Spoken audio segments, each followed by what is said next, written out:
Ok, ngày nay dương mà library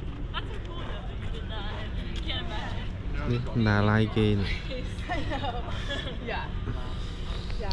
But it's because you have to adapt. ទេសភាពនៅសាលាគេស្អាត អើឃុំមិន ស្អាតជាងភូមិន្ទភ្នំពេញ ឃុំមិន Star East Asia Library. But the pre-1950 periodicals are much more rare. And in fact, we sometimes have visitors from mainland China, from Shanghai, who come here and use some of our pre-1950 periodicals concerning Shanghai urban life because they can't find them in the library in China. But let me show you some of those tin cans I promised you. Paul just collected everything. Here they are. Because the film from Thailand. So he also Thai started from finding Thai. The film from Thailand. and he found cookie tins, trays that have movie stars' pictures on them. It's great Look from a like at the collector's wall. point of view. As a library, we don't know how to catalog them because cataloging these days is so technical. Everything is done online, a template, and if the item doesn't fit easily into the template, it's hard to know sometimes what to do. He also collected lobby cards. Those we have actually digitized. Those are online. I can give you a peek at those. But And are those accessible online to everyone, or do you need to have like a UC Berkeley login for that? you know, let's take a look when we get out to where there's a workstation. You may need a UC IP address, and they do that just to get around copyright concerns. But he collected absolutely everything, and he also had this principle in collecting. He didn't want to spend a lot of money. So he sometimes, once he saw a theater had been torn down, he and his friend went into it, and this is one of the things they picked up. A lobby card. He would go into used bookstores and antique stores wherever he went and get whatever he could on the cheap, especially. And if he found whole collections, he was in Macau once working on a movie, and he happened to find a collection that clearly had been put together by someone who had been a movie reviewer. So he was able to get that. But also hundreds of photos that would have been sent out to fans. Those we have no way how we're going to. Oh, yeah, Scanner. on this. And Yeah, some it's of a book those scanner. things are recognizable to our staff. So we don't know quite what to do. Deborah, could you speak a little bit about the journal scanning machine here? Sorry? Oh, could you speak a little bit about the scanning machine here? I'm afraid I can't. We bought that. I think this belongs to our staff. And I think we bought it a while ago when we thought we could do some scanning here ourselves. But the library intellectual IT people have their own ideas about what is up to standard and what isn't. Okay, so you send everything out to be scanned in another department? Well, in the past we did, and right now we send it to Library IT. They have their own scanning department. In the past, they had a photographer who was quite expensive, and we couldn't afford it. So the director of our library would work with either an outside institution or once an outside philanthropist, and they would fund the scanning because we didn't have money in our budget for it. Do you have something like this here in Bofana? No, not yet. That's why I also thinking about the way to scanning book, the way to scanning the poster that I also see in the wall, and also a new one for me too. But we are not have cost to buy one, but we try to find the way to make a manual one for ourselves. Something like this. Yeah, we have do you do the posters here, or are the posters also sent to the IT? The posters are a problem. We really want those scanned, but we have a unit in the library called Scholarly Communications, They address a number of issues, including copyright concerns, and they are very hard-nosed about copyright. In the past, we could have them scanned and published on the library web with a notice saying, you know, if you have any concerns about copyright, oh, these are for educational use only, blah, blah, blah, which puts it in fair use. But the head of our scholarly communications, as a lawyer, wants to be a bit more careful than that. And she won't let us put this stuff on the web at all unless it's cleared copyright. And as a result, library IT doesn't want to scan any of it. And the problem is, you know, we've got 2,000 of these, over 2,000. And when we first got the collection, our director, Peter Joe, actually invited a librarian from Shanghai Public Library to come. And he gave us a week-long intensive seminar in film collections, because they, at Shanghai Library, they not only had, because Shanghai was a center for film, of course, so they have a lot of film periodicals and things like that. And they've also been digitizing this material and putting it on the web in one of these Remember Shanghai type websites. The first thing he said to us was, posters, scan them, put them away. And that's the one thing we can't do. Yeah, so we have a huge collection of Japanese film posters in our library. So at our vault, we've set up like just sort of a thing that we've created, like a nice camera setup with something like this, but mainly for posters, so we can like photograph them and scan and digitize them that way.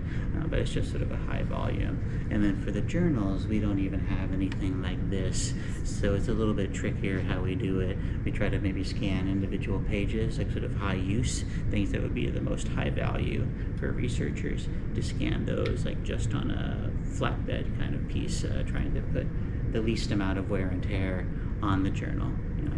But as Deborah spoke to, I think that's like the benefit and the drawback of working with a larger institution. Sometimes you want to do so many things, but the larger institution might have hurdles that it's always putting in your way, of saying, oh, maybe that is too risky for us, you know. And what's really frustrating, in the past they used cameras like this, so we were limited as to size.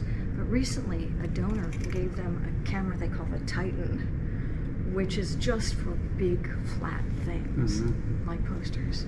And of course, now we can't have these done because of this lawyerly caution that's taken grip of the library system. Yeah, and with a lot of the Chinese language ones, do you have people that help you with identifying them and like giving a English translation? Our staff is all either native speakers or are trained in an Asian language or two. So that's part of the cataloging, to create the original language and like the translation of it. Yeah, no translation, it's just the original language, unless there's an English title attached to something, a published title.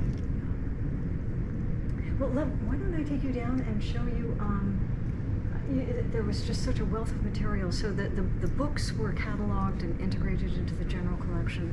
The post-1950 periodicals were, you can see we're working on the posters right now. Maybe I can show you I'll show you the lobby card website on the way out. You're here till, and these are interesting from so many points of view, even if you're not into films. The advertisements, there are ads in here for so many European and American products. It's very interesting. Some of them promoted by, and this is one reason Paul was interested in this stuff, promoted by Chinese movie stars. Also, we keep down here this bound periodical, because even though this is post-1950, Paul bought this set altogether, as you can see, and some of them include these stamped cautions dating to the Cultural Revolutionary period. So some of the periodicals, they're interesting from all different points of view. And then we have some general interest periodicals that, this one, it's The Young Companion in English. And they had, thank you, the publishers just had very high production values from the beginning. Oh, thank you very much. And so they used good paper, they were careful with the type, with the color, everything. And I mean, these results are, and in here, I think this is the 1930, Yes, there are articles about. Do you mind if I take a photo? Or Oh, not at all.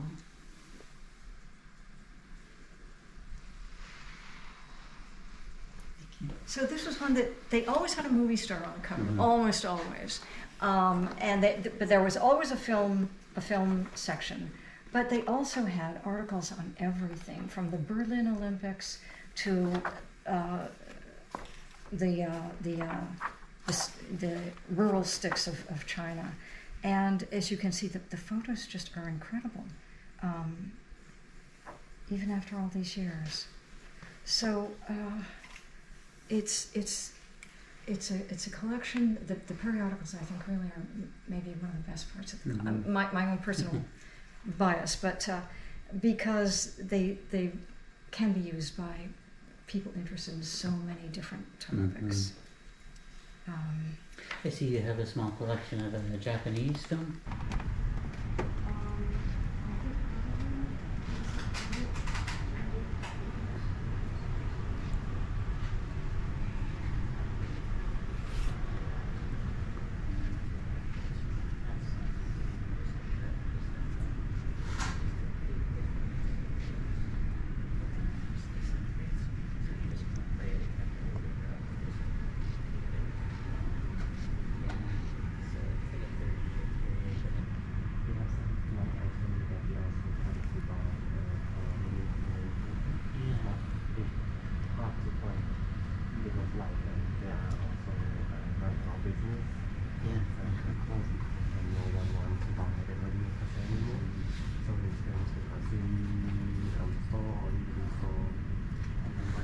Do you have like a VCD player or a Laserdisc player?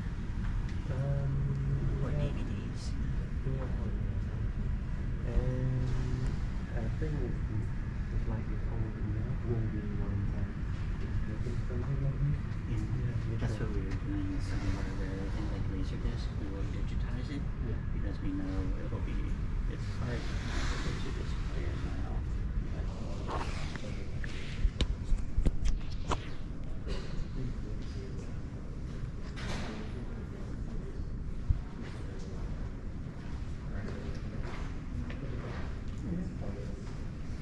Cái pi của lưới như này cái thôi nên lừ cho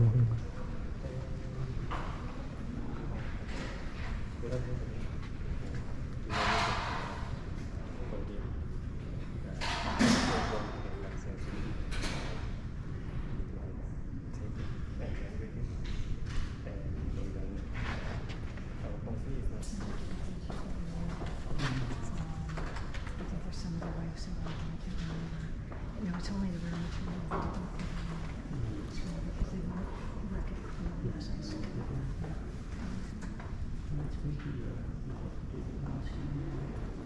With general function stuff.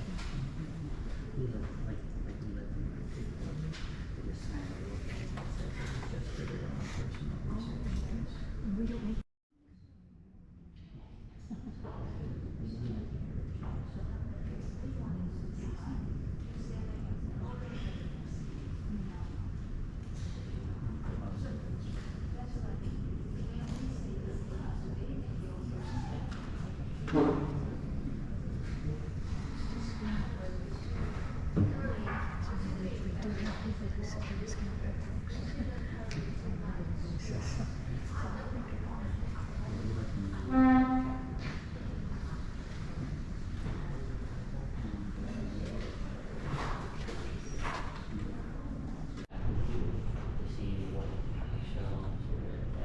library គេធំសភៅច្រើនសត្វតែសភៅ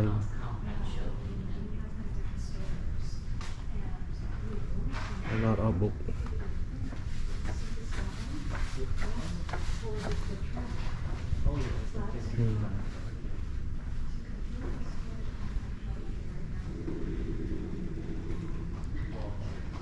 ខាងនេះសភៅជួរ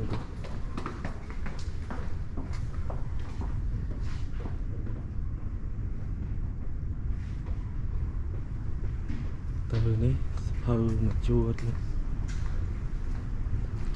library គេមាន4ជាន់សភៅច្រើនឃ្លាធំ Ok, lâu dương ban cho tờ mơ library và kê hai ấy. Lâu dương tờ tea với nhây. Bye bye.